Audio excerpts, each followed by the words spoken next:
পৰিৱেশৰ এটা মুখ্য আকৰ্ষণ বিশালতম হনুমান দাদাক লগ পাইছোঁ।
কি পায়? এটা মার্বলত কেইটাকে পায়? কেইটাকে পায় এটা মার্বলত? এটা আমার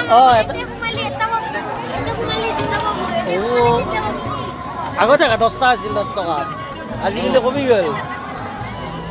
এয়া মাৰ্বলৰ খেলা দেই, কণী পায় এই ঘাটবিলাকত বহাই দিব পাৰিলে। এখত বহালে এটা কণী পায়, দুটাত বহালে দুটা কণী পায় ন, আৰু তলত বহিলে গুচি গ'ল। এই 10 টকাত এনেই যাব মোৰ। 5টা লৈছোঁ। 3টা খুলি 2টা 3টা খুলিছে।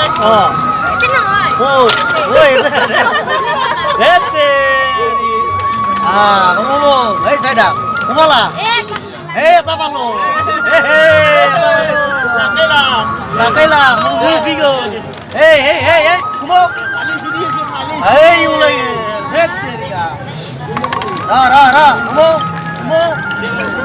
এই ইউ লাগে ৰাস্তাটো কিবা ক'ত থৈ দিছি দেই নাই ৰাস্তা দিনো মৰিছে ইউ সোমাব আহ লাগে সোমোৱা বাটটো ৰাখি থৈ দিছে লাহে কি ধৰ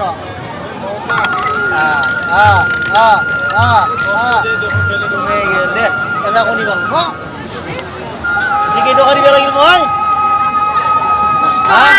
কণী নে 10 টকা দিব লাগিল 10 টকা এটা কণী পালো ঠিকে আছে লছ হোৱা নাই বাৰু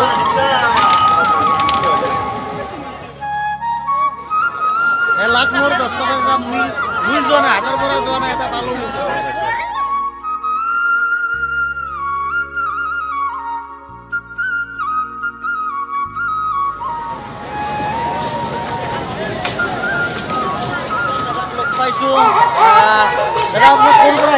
আমি ঘৰ ওচৰতে ৰঙিয়া চেফটি গাঁৱত আমাৰ ঘৰ এইটো মোৰ ভাইটি ৰাহুল কলিতা আপোনাৰ নাম ৰাতুল শইকীয়া কেনে লাগিছে ৰাখক সুন্দৰ আজি বহু বছৰ ধৰি আহি আছোঁ দিনক দিনে এইখন বহুত উন্নত মানদণ্ডৰ ৰাস হৈ আছে আজি নামৰ প্ৰতিযোগিতা আছিল হয় সুন্দৰ ইয়াতে বহুত ভাল অনুষ্ঠান এটা পৰিৱেশন